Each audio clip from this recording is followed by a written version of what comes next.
बघ सिंपल गोष्ट आहे, घरची परिस्थिती कोणाची चांगली नसते आणि आपलं एक असं जनरेशन असतं, त्या जनरेशनला ते सगळ्या परिस्थिती चेंज करावं लागतं. त्यासाठी एकाल तरी इतकं रात्रंदिवस काम करावं लागतं ना, तेव्हा जे आपली पुढची येणारी पिढी ती बदलत समजतं. त्या गोष्टी खूप गरजेच्या आहेत. आणि आता आपण जर नाही केलं ते नंतर आपल्या पुढच्या पिढीला करावं लागेल. कारण की एक पिढी बदलली तर पुढची पूर्ण सगळ्या पिढ्या बदलतात, म्हणजे 2-3 पिढ्या तर बदलून जातात. त्यासाठी एकाल तरी असं करावं लागतं ना, खतरनाक काहीतरी वेगळी गोष्ट, खूप गोष्ट. आता तुला विश्वास असणार नाही, आता आमचं गाव तुला माहिती लोणीवार, आपला पूर्ण भाग हा ऊसतोड काम करायचा, सगळे ऊसतोड काम करायचं. तर 5 वर्षापूर्वी माझं आईवडिलांचं ऊसतोड थांबलं, बरोबर. 5 वर्षापूर्वी मला जॉब लागला आणि मी जॉब सुरू केला. त्या जॉबमुळं आज घरचे खुश आहेत भयंकर.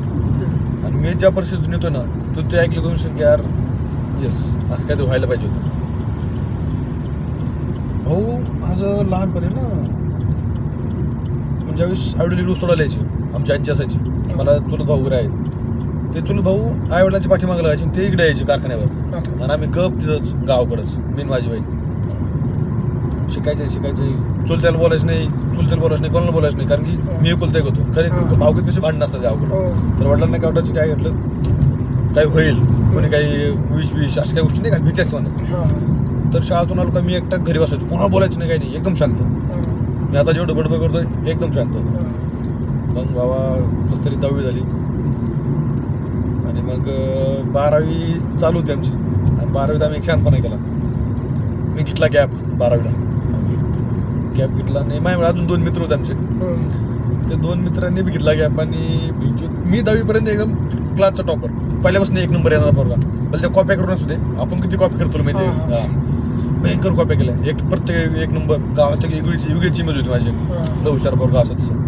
12वी ड्रॉप टाकला. भावा सगळे मला लागले येडं भोकाचं बटवायचं पोरगा आहे गेलं, आमची 2 परत वाटवलं गेलं. कारण दोन्ही मित्र त्यांनी पण वेळा टाकला ड्रॉप, म्हणजे गॅप घेतला, पेपर दिले नाही. पेपर आले, पेपर 21 फेब्रुवारी पेपर, आणि पोराला मी 19ला म्हणलो होतं, बघ मला काही येत नाही, मी काय पेपर देत नाही, मी आता परत ॲडमिशन करून परत येतो. कारण याचं कारण काय होतं, आमचा एक मित्र आहे शेजारी,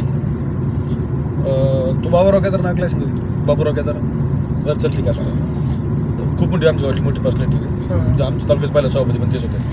तर त्यांचा मुलगा आमचा खास मित्र होता. तर त्यांनी मला एक क्वेश्चन विचारला असता आमचं सायन्स रिलेटेड, आणि मग ते सांगता नाही आलं. त्यावेळेस मला असं हिट झालं की मला ही छोटी गोष्ट येत नाही, तर पुढे जाऊन इंजिनिअरिंग मेडिकल कसं करणार ना मी. ते ऐकून मी विचार करून ड्रॉप घेतला. सगळ्यांच्या हिटलिस्टवर आलो मी. ह्या पोराने आमच्या पोरांची वाटोळ केलं असं असं. बाबा 6 महिने आम्ही बीडला क्लास लावला, क्लास केला पाहिजे, 6 महिन्याला अभ्यास केला. मग आमची बीडला राहायची, क्लासचे पैसे संपले, पूर्ण फीस भरली होती, रूमचे पैसे संपले, खायचे पैसे संपले, काय करायचं. आम्ही आलो परत मागं, पेपरच्या 6 महिने अगोदर आलो मागं, आणि घरी आलो अभ्यासच थांबला आमचा, काहीच नाही, म्हणजे अभ्यासच बंद केला पूर्ण, कॉलेज नाही काही नाही. आणि काले पेपर जवळ मी मराठीला कॉपी केली रे, मराठीला चिठ्ठ्या करून लिहिलेत मी. आपल्या कोकणमधला रायमल पेपर होता, मराठी, हिंदी, इंग्लिश, फिजिक्स, त्याला कसं तरी काटावं 50 मार्क 55 मार्क पडले मला टक्के. भाऊ इच्छाच संपली शिकायची माझी, म्हणलं आपल्याला कॉपी करून सुद्धा 55% पडल्यात. मग आमचं एक शेजारचा मित्र आहे, त्याचाच लहान भाऊ, ज्यांनी मला क्वेश्चन विचारला तो राजकुमार म्हणून, तो नवोदयला होता. आपली नवोदय माहिती तुला, नवोदय शाळा, तो नवोदयला होता आणि त्याची झाली 12वी पुण्यातच. त्याला एक दिवस विचारलं की तू काय करणार पुढे. तो मला मी पुण्याला एक BSc ॲडमिशन टाकणार आहे, मी फॉर्म भरतो. त्याला मला एक काम कर, माझा मी फॉर्म भर. त्यांनी फॉर्म भरला, त्याचा नंबर लागला, त्याला होते 70-75%, आम्हाला 55% काय नंबर लागतो आहे गेली. त्याचं ॲडमिशनला आलो, पहिल्यांदा पुन्हा पाहिलं, पहिल्यांदा SP कॉलेज पाहिलं. SP कॉलेज खूप नामांतिक कॉलेज आहे. दुनियादारी पिक्चर पाहिलास, दुनियादारी टिक वाजत ते डोक्याचं, ते पिक्चरचं कॉलेज आमचं. ते कॉलेजला आलो, त्याचं ॲडमिशन झालं. आणि जाता सर तिथल्या सरला सहज विचारलं मी स्टाफला की सर मला असे मार्क आहेत, कास्टमध्ये म्हणलं मी, आणि मला ॲडमिशन भेटेल का. म्हणजे ठीक आहे, तू डॉक्युमेंट घेऊन ये.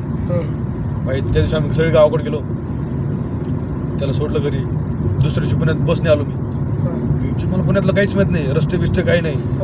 रात्री 4 वाजता पोहोचलो गेला शिवाजीनगरला, तिथंच झोपलो. सकाळी 7ला उठलो, चालत एसपीला आलो.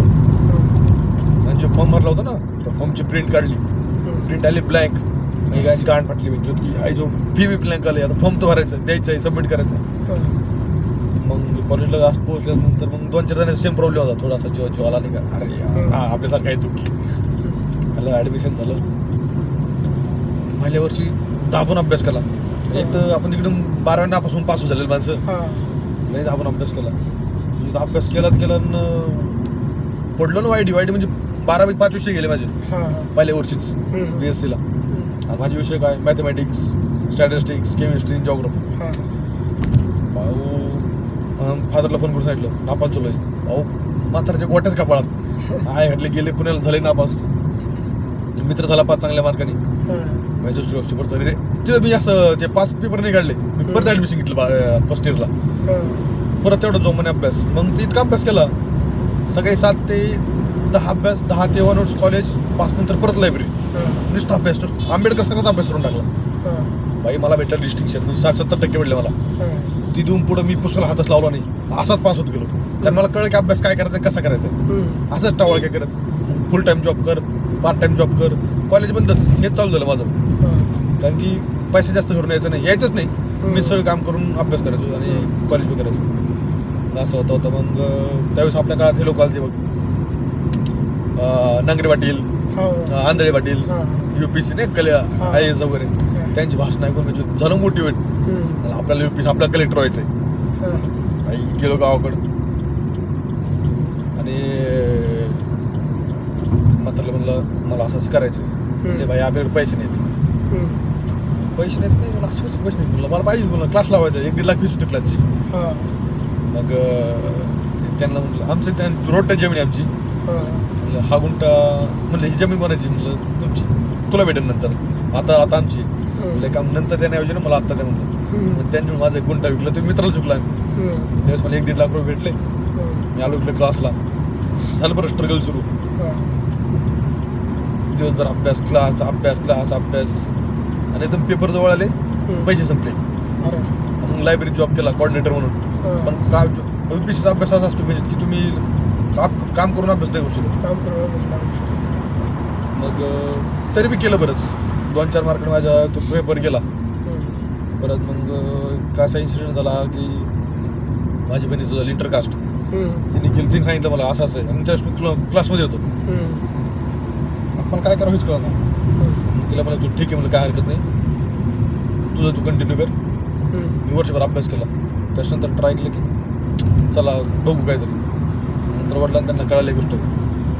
वडिलांनी 2 वेळा असं सुसाईडचा अटेम्प्ट टाईप गोष्टी केल्या. माझी फाटल्या मी अभ्यास सोडून गावाकडे गेलो राहायला 2-4 महिने त्यांच्यापाशी. आलो इकडे परत अभ्यास सुरू. मग ते आपण एकदा अपडाऊन झालं ना, थोडा अभ्यासातला थोडा रॅपो कमी झाला. नंतर मग केला कोर्स आयटीचा कोर्स केला.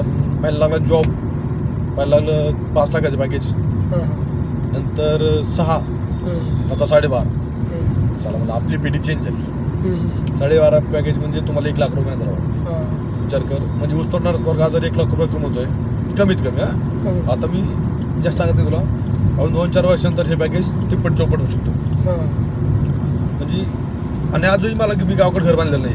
मला थोड्या गोष्टी वेगळ्या करायच्यात. अजून माझे बरेच काही वेगवेगळे प्लॅन आहेत बिझनेस वगैरे. थोडा पैसे सेव्हिंग वगैरे चालू आहे. म्हणजे आपण शून्यात मायनस मधून आपण खूप प्लसमध्ये आलो. म्हणून मला तुला एकदा हे सांगायची, माणूस परिस्थिती बदलू शकतो ठरलं तर. आणि सगळ्यांची परिस्थिती सेम नसते कधीच. प्रत्येक आयुष्यात डिसिजन घेत चालायचं. विचार मी इतकं 2-3 वेळा नापास झालेला माणूस, 12ला नापास झालं, फर्स्ट इयरला नापास झालोय. ह्या गोष्टी कर, त्या गोष्टी कर. मग कुठून डिसिजन घेत चालू ना. आणि माझे बरेच क्लासमेट, माझे मित्र वगैरे अजून त्या स्टेजला आहेत. आणि मी खूप लांब बोललो या गोष्टीपासून. पण मी या गोष्टी चेंज केल्या, याचा अभिमान आहे माहिती. मग तुला ते सांगतो माझं की आपल्याला एका माणसाला तरी असं काय तर डिसिजन घ्यावं लागतं, त्याशिवाय चेंज होणार नाही. तुला जर तुझी स्किल चांगलं आहे ड्रायव्हिंगचं, तर रोज व्हिडिओ बनव, पूर्ण बनवून टाक.